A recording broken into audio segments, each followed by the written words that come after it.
Good morning and welcome to Real Divorce Talk San Diego. My name is Lynn Waldman. I am a divorce coach and therapist, and I am super excited about our show today. Our topic today is divorce proofing your marriage. And so this is all therapy today. We've got the therapy corner. My special guest, Kimberly Sandstrom, is a licensed marriage and family therapist, and Dana McNeil, also a licensed marriage and family therapist. And Kimberly's website, if you would like to learn more about her, is kimberlysandstrom.com. And Dana is the owner and founder of The Relationship Place, and her website is sdrelationshipplace.com. So I'm so happy to have this be the all therapy hour and talking about relationships and marriage.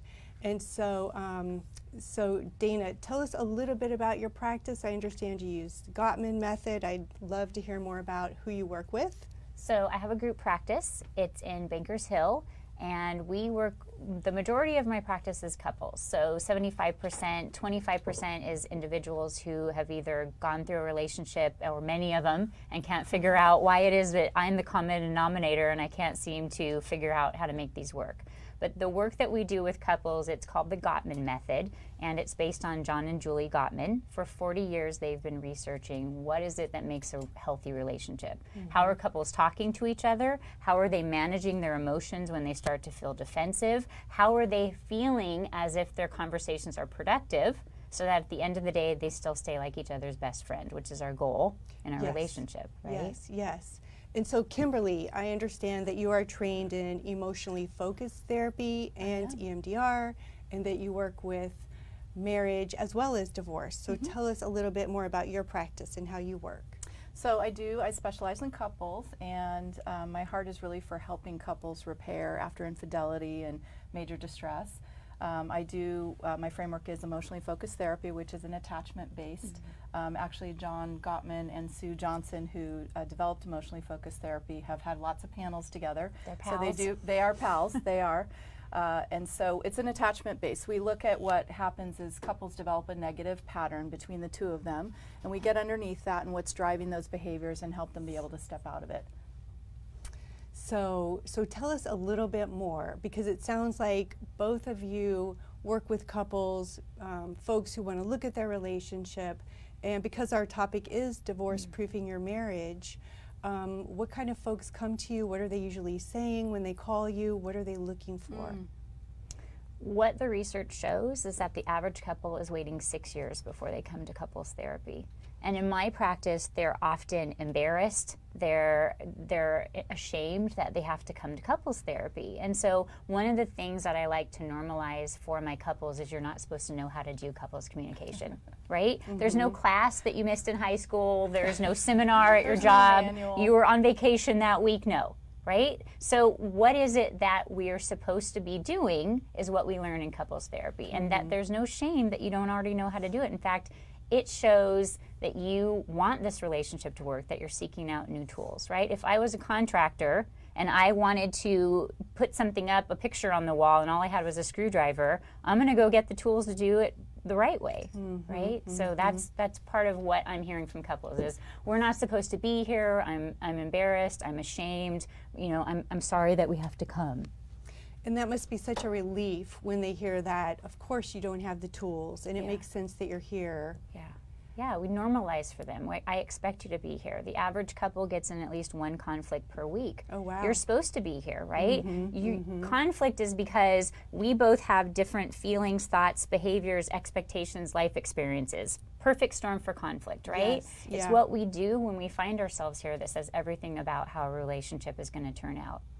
Interesting, interesting. And so what about emotionally focused therapy? Very similar to Gottman method. Couples come in and usually their first phone call is we're having problems communicating, unless there's a major life issue that they're dealing with. And as they come in, you know, again, every couple has a negative pattern that develops, even therapist couples do with our partners. And what happens is they come in and we help unpack those communication patterns, look underneath as to what's driving the behavior, Usually, we make a lot of assumptions about why our partner is saying the things that they're doing based on, like you said, our life experiences, what we've experienced in previous relationships, maybe some trauma in childhood, and help them unpack that and understand it. At a deeper level, I kind of look at it like an iceberg, is you get to see the top 10% of the iceberg of what's happening in the moment and the content of what we're fighting about, whether it's the toilet seat up or the salsa in the sink or something along those lines. Loading the dishwasher. Loading the dishwasher. And underneath all of that is usually some form of, can I count on you? Are you there for me? Will you emotionally engage with me when I'm in distress? And so we look at that and unpack that and help couples heal from that. And it seems like that is what people really are looking for when they come to you. They want that connection. They want to reconnect. Very much. We're wired for that. We are wired for connection.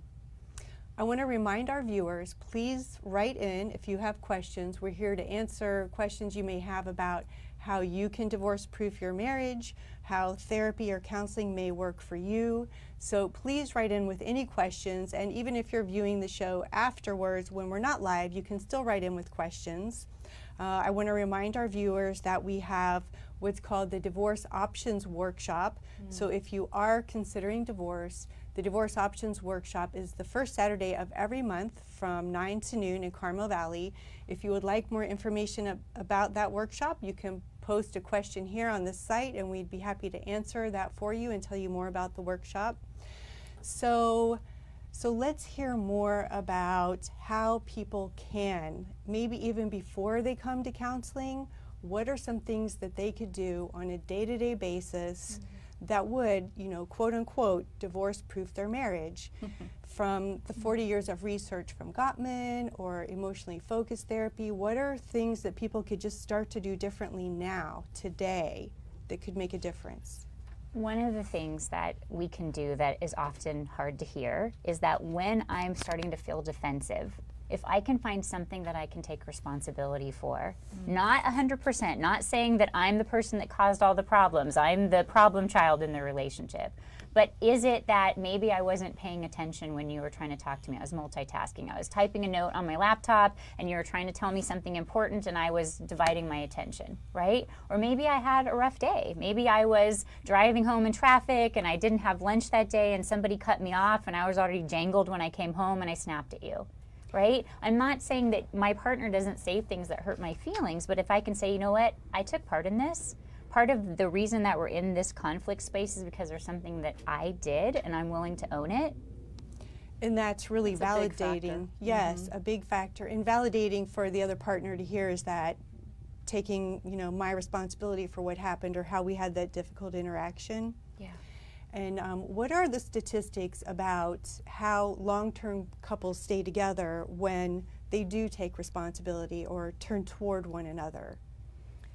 Well, I know from the type of emotionally focused therapy that the efficacy rate is a little phone. Real life. We're alive. Efficacy rate is long-term even after therapy ends. Most couple approaches while they're in therapy, they report high marital satisfaction or increased marital satisfaction, but it's afterwards that if you go through the process that it can. I do know that, like as Dana was saying, when we get into those conflicts, and healthy couples have conflict, Yeah, it just they're supposed happens. to. Like you said, we bump into each other all the time. But what is helpful is looking at self, and that's really important, is how, and I work with divorced people who are going through divorce, and we get to look at how did I contribute to the demise of my marriage. It's a tough question, especially when you're upset with the other person, but it does help. Well, I think it helps in that you want to have something different in the future. So if you can Absolutely. look at your contribution or what role you may have played, that client's going to be developing insight into who they are. Because I'm the common denominator in all of my relationships. Yes. Yes. Right? So if I don't see a pattern for myself, maybe therapy is a good place to notice it, right? That third party that loves you and thinks that you're great and we're in your corner, if we're like, so I had a thought. I'm kind of hearing you talk about the last 3 relationships, and do you see a pattern, right? Is it something that we want to work on? So I would really be interested to hear a little bit about the 4 horsemen of Gottman, because I think that's so interesting. and it's kind of, been out there, but people might not know exactly what it is. So when John was doing his research, he found that there was 4 patterns of communication that were kind of trumping clients, right? Or that couples would get into these patterns, and he could kind of find the reason that they were having marital discord is because they were using one of the 4 horsemen of the apocalypse, as he calls them. So the first is criticism. None of us like to be criticized, right? It's not you don't have to go to a therapist to figure out that I don't like to hear somebody say, hey, you don't take out the trash, you don't help around the house. That doesn't feel good, right? He also found that what typically happens is that when I feel criticized, the other horseman that comes into the room is I feel defensive, right? You never take out the trash. Yes, I did. Last week, I remember it was a foggy day. You don't care about me. Yes, I do, right? And we're not actually having a conversation. We're just trying to talk over the top each other and wait for you to stop talking so I can tell you why you're wrong, right? The third one is contempt. And contempt is probably the most predictor of when a relationship is not going well, and it's probably going to end in divorce, right?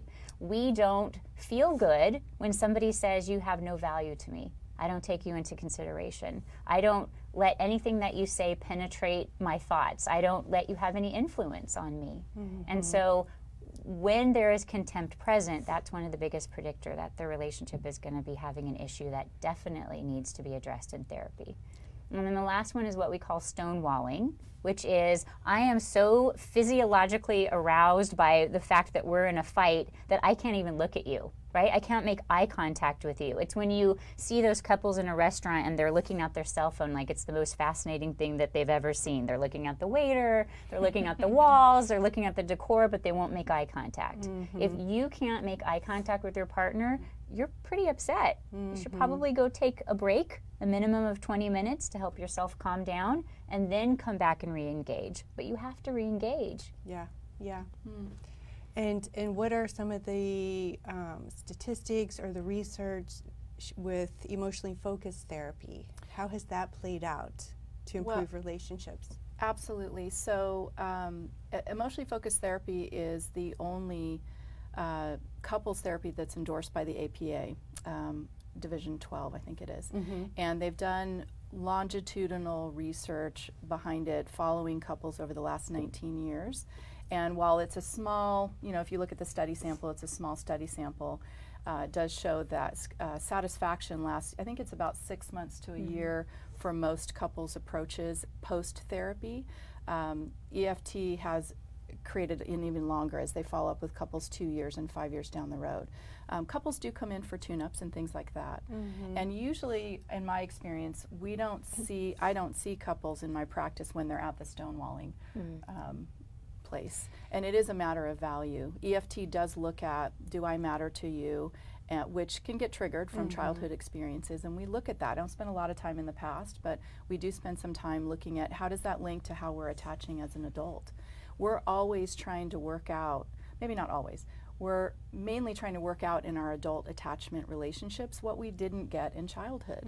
And like Dana said, there are those things that come up, when you leave the salsa in the sink and I've asked you not to, do I really matter to you? Do I have an influence with you? And at a very core level, like I said, we're wired for attachment. At a very core level, that's really important. And that's what EFT can do, is to unpack all of that and show that, yes, your partner who is withdrawing emotionally from you, maybe still face, going out in the garage when they're upset, is really, there's a lot going on underneath the surface. And we don't get to see that when we're having a conflict.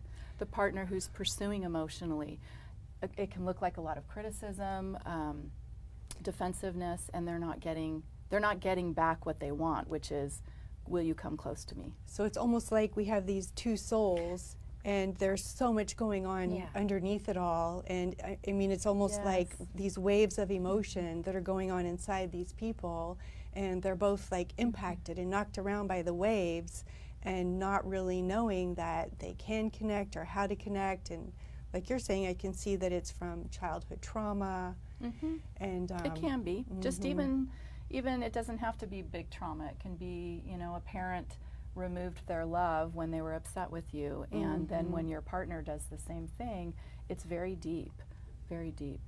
And I've noticed that when I've worked with couples, and kind of like what you're saying, Dana, and the contempt has crept into the relationship, I'll see people when one of the partners is leaning into the relationship and the other is leaning out.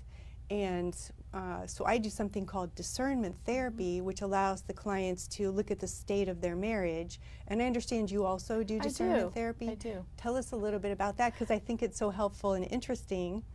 Well, it's a short-term approach to looking at the leaning out partner, looking at how they may have contributed to the demise of what's happening in the relationship.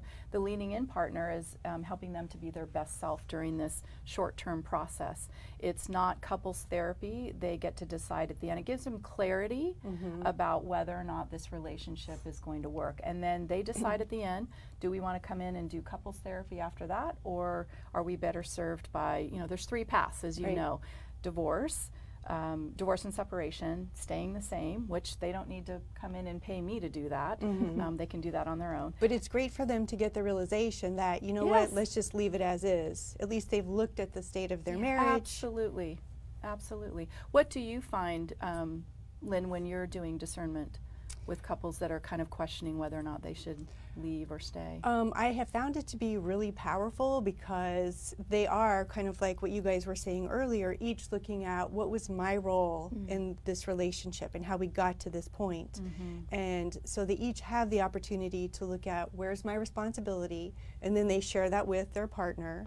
The other partner does the same thing. And so, it is really great for just getting an overall view of what is the state of our relationship and what do we want to do. Do we want to stay together, separation and divorce, or a commitment to 6 months of marriage therapy? Yes. Which is when I refer to you guys for the marriage therapy. So That's, it's a good process, and not all couples, when it's offered, not all couples take up on it, but it can shake them up a little bit too and say, wait, we need to work on this. There's something we need to do, and then they will. Well, for people who've been married a long time, it kind of makes sense. Like, do you just want to jump to, okay, this is over, let's get divorced, or at least give yourself the 5 sessions to understand what's going on and how you got to where you are?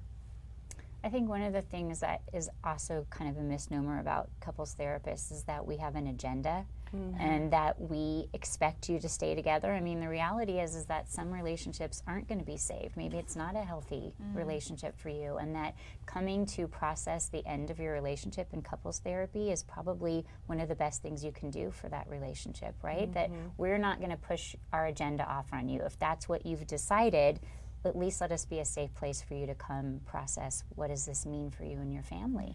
Yeah, and I like what you're saying about therapists not having an attachment to the outcome, because really it does have to be about the clients and what's going to work best for them.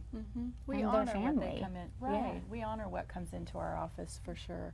I mean, of course, my optimism follows people out the door. I think we all are. We wouldn't be in this field if it didn't. However, as Dana said, I think it is true that not all couples are going to make it through, and some do divorce, which is why, I feel like I have this other side of that as well, is being able to help couples transition well through that. There's a lot of issues that come up with divorce. And I think you both actually do that from having spoken to you earlier. You both kind of help people realize when the relationship is over. So how do couples know, it's over, it's not going to work, and how do you help them transition through that? What are your different takes? I know for me, one of the things is when one partner is absolutely unwilling to work on themselves or work towards, repairing the marriage. And sometimes we have to make that explicit in our sessions. And so that's one thing that comes up. The other are addictions that aren't being addressed, for instance, multiple affairs, any addiction actually, that the partner is not remorseful about or doesn't see a reason that they need to change. That can also lead to, helping clients be explicit about this marriage is over. What are your thoughts? I think that you know your relationship well, and I think some of us try to talk ourselves out of our intuition, right? That particularly if you've been in the relationship for a long time and you're feeling that there's a shift there, right? And that I'm showing up and I'm turning towards you, as we talked about, and I'm open to finding out how to fix things, and I want to work on the relationship, and I'm rolling up my sleeves. And if I feel like I'm doing all the work and you're just kind of checked out and coasting along with me, okay, is there a reason why that we can work on, or are you just not interested in being in the relationship anymore? I mean, honestly, how much am I going to chase you if you don't want to be there? And what about people who say they're not in love anymore, you know, because feelings can ebb and flow. Yeah. But what does it mean for like a long-term relationship if your feelings have changed? I mean, But where are you sensing that the change is coming from? Is it because we're growing apart and we're not growing together? Like, can we try to reconnect? If we've been married 20 years, and maybe the reasons that we got together when we were 20 is we both like Depeche Mode and sushi, we should get married, right? And now we're like looking at retirement and what are our goals for retirement and what are the things that are important to us. If we've not been talking about those over the course of our relationship and looking at the milestones and what does it represent and what are our values as the family that we've created, yeah, you can grow apart, but that doesn't mean that you can't grow back together. Right, right. I think life circumstances, especially in a long-term relationship, sometimes our values change as well. And although that's not, any of these are not deal breakers for all couples. It's a matter of, are both partners willing to look at self, be able to empathize with the other person's position and what's driving their behavior in that conflict, and then step out of it in those moments. And sometimes we have to have lots of time in, our job is to be out of a job, but we're with our clients as long as they need us, is to do that in the office, and eventually it translates out there because they begin to see, oh, when he gets quiet, it's not because he doesn't love me or like me, it's because he's really trying to think about this. What's the right thing to say? I don't want to fail with her. I want to get it right with her. One of the reasons that we don't talk to each other about those things too is we don't know how, right? So sometimes I feel like when my partner starts talking about their feelings, I have to fix them. And when I don't know how to fix them, I try to make them go away, right? So I'll be like, don't think about that. Let's just watch a show, right? Versus, It's more I comfortable. just need to talk about my feelings, and I don't need you to fix them. I just need you to understand them. I need you to say, yeah, that would suck. What do you see as your options? Versus, I have to fix you. And then I get freaked out. I don't say anything at all. I give you the impression that you're too much or you're too emotional or that it's not okay. or you might feel like you're wrong for having those feelings. Yeah. So those are some of the reasons that we grow apart. It's not, it's because I don't have a safe place to talk about my feelings. So what are my options? I turn inwards or I turn to others? Or I go after you and I pursue you emotionally by getting angry with you, which certainly doesn't cause the partner to come close, but it's a way of like, do I even matter to you? Even sometimes couples will get into fights just to connect.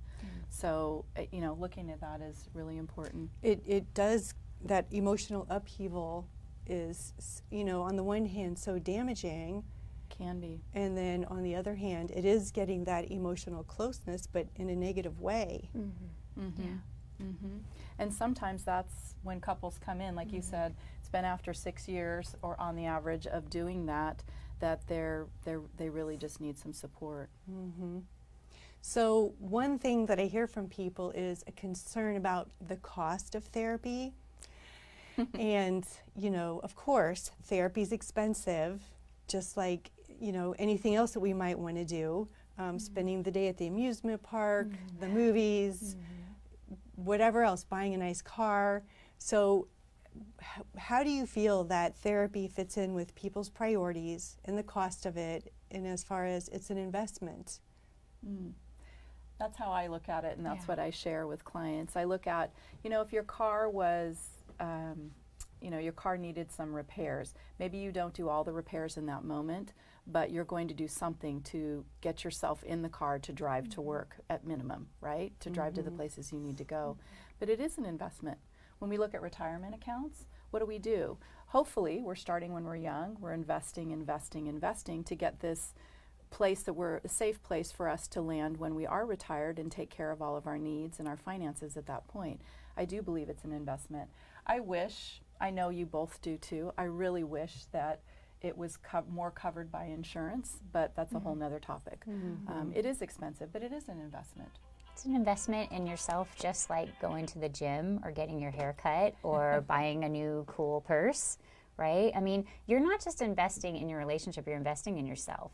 Because no matter what happens in this relationship, you're going to need to have healthy communication. You're talking to your parents, your siblings, your coworkers, that person at the grocery store that's taking the watermelon that you want, right? If I don't have healthy communication, I'm missing a part of my potential growth as an individual. So it's not only an investment in the relationship, but in yourself and who you are and how you live your life. And I'm modeling for my children what healthy communication looks like. So I'm actually creating an heirloom that hands itself down from generation to next, right? Yeah, I mean, where are they going to learn it from? Right. So possibly changing difficult patterns that might have been generational. Yes. This is an opportunity. Many clients come in, Lynn and Dana, you know, I'm sure you hear this too, saying, oh, my parents never fought. I never saw them fight. Well, of course, when they get into a conflict with their spouse, how are they supposed to know how to do healthy conflict? Because we all have conflict. Well, especially or they once saw a a week. lot of fighting and it's so normal for them. It's like, oh, this is no big deal. And they'll say to their partner, this is no big deal. Couples fight. Just get used to it. Well, it's very disconcerting, very scary in those moments. Can I reach for you? Can I count on you? Will you be there when I call? And there is often those couples, when I ask them, what did you learn about conflict growing up? That's one of my first questions for you. And it's like, I never saw my parents fight, so therefore fighting means we're in a problem. And the other one grew up in a household where we just fought it out and then we moved on. And that's a recipe for disaster because we don't know what we're supposed to do in our relationship. Is it bad? Is it wrong? You want to talk about things. You want to be emotional. That means there's a problem for us, right? How do we navigate that? And I suppose that could feel really threatening for somebody who fighting means the relationship could be over, or disagreements feels that threatening. It's the meaning that we put to those interactions. What does that mean? Does it mean it's over? And it's, you know, our attachments are from cradle to grave. We are wired for connection and attachment. And those same things that come up, you know, in childhood end up showing up in the adult relationship, for sure. And we do want to model for our children. That's really, really important. Really important to model healthy communication and healthy fighting for our children, because we're actually doing that with them as well, teaching them as well. So I want to remind our viewers, please write in with questions. We'd be happy. We've got a great panel here today to talk about your marriage, your relationships. We can answer many questions. Even afterward, if you would like to ask a question, please post it on Facebook. So even though you guys use slightly different methods for marriage therapy, or maybe have different views, where do you think there's commonality? And regardless of who a client may choose for a therapist, what should they be looking for, and how are they going to get to where they need to be? I know that's a big question. I think the most important thing in choosing a couples therapist is that you feel that that therapist understands your world, and that you're not being judged, and that we are not going to push our agenda off on you. I don't have a vested interest in the outcome of your relationship, other than I want it to be the best relationship possible and you to have the best life possible, right? So if you don't feel like I understand your world, that I can understand what it's like to be in your relationship, then I'm not a good fit, because this is a really vulnerable place to be. You're coming in, you're telling us all your personal life, we're probably going to talk about sex, hey, and I want you to pay me for it, right? So if it doesn't feel like it's a good fit, you're not hurting my feelings. You need to tell me what feels good, what doesn't feel good, what I'm willing to talk about, what I'm not willing to talk about. It's not about my feelings. It's about you feeling like you're getting the best fit for what's going on in your relationship. So maybe one theory is not the best for you. Then keep looking until you find the one that makes sense to you. I agree with Dana. I think, well, research shows that when clients feel comfortable with their therapist, it doesn't really matter, in the beginning at least, what type of therapy you do with them. As long as they feel safe, you're going to do good therapy. And I agree with Dana. I tell my clients too, this is not a contract. You know, I may not be a good fit for you. It's not going to hurt my feelings. I want you to get the best care possible. I think it's happened once in 10 years that someone said, hey, you're not a good fit. And I understand. Yeah. I'd And rather them get the care they need. And it's like that old saying from Irving Yalom, it's the relationship that heals, which I think is so true. So we have a question. I cannot read it from here. Can you see that question, Dana? How do I know when I'm ready to date after divorce? That is Good a great question. Good question. Okay, so how do I know when I'm ready to date after divorce? I work with women and some men, but mainly women in transitioning after divorce into the dating world. And thank you, Sean, for the question.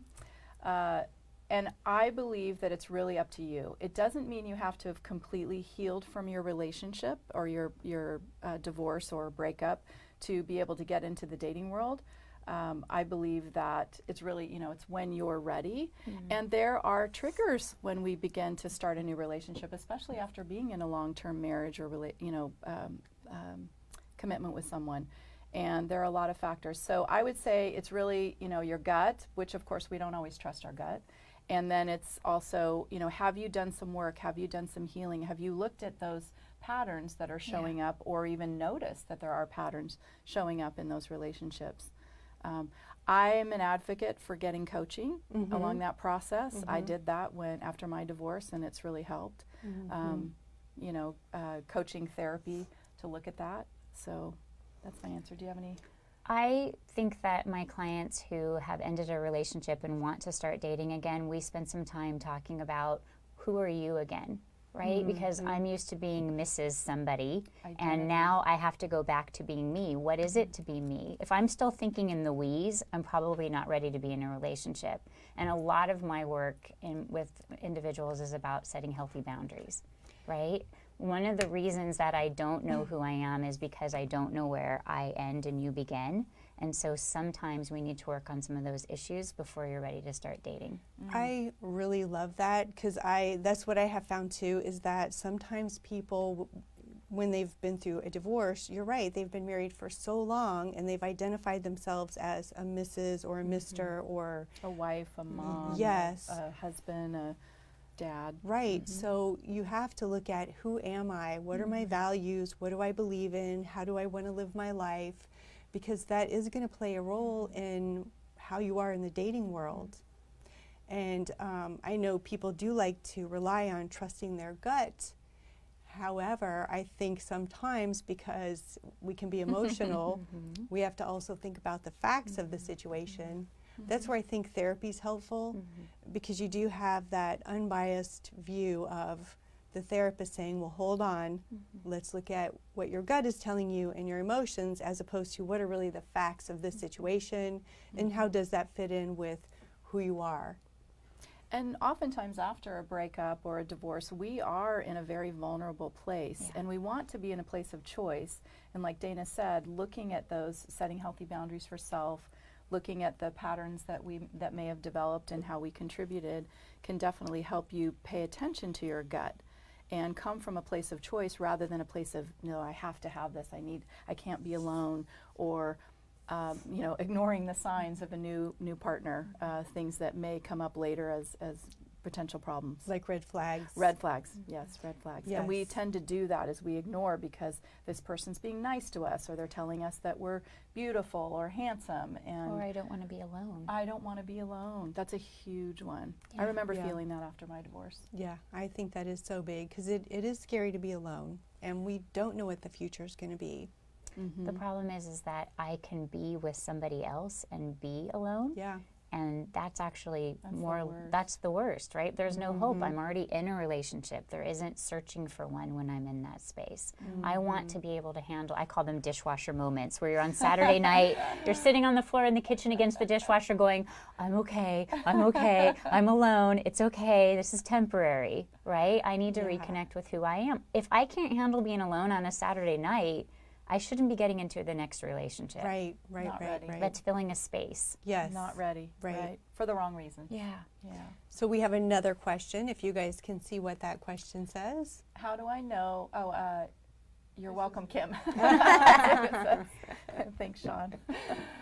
So, okay, so what else do our viewers need to know about getting into therapy, what else they might want to consider in finding a marriage therapist? What words of wisdom could you pass on? You can't assume you're going to come in for one session. Sorry.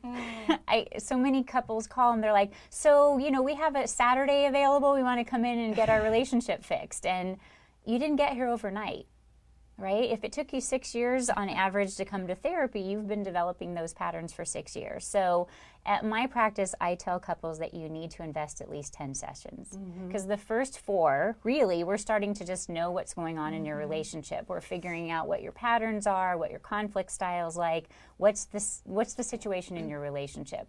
And so if we're giving you tools and you're starting to use those tools, you're going to get in conflict. We're going to need to process the conflict. We're going to need to build upon the tools that we teach you. It's probably not going to happen overnight, and you don't want it to happen overnight, because if you're not working towards it, it's not going to stick. And lasting change comes from, I'm sorry, Lynn. Oh, no, go ahead. Lasting change comes from investing over time. Investing over time. I agree. I tell couples the same thing, is when you come in, it might have taken you 20 years to get here, maybe not to therapy. They've seen several therapists maybe before, but 20 years to get to this place of feeling we are at our wit's end. It's not going to take you 20 years to get out of it. That's the good news. The good news is we have a solution. And it's probably going to feel a little bit like a roller coaster. A couple of sessions are going to be like, yes, right? And then we have a couple of sessions where we're riding the wave. And that's expected. That's normal. There's nothing wrong with your relationship.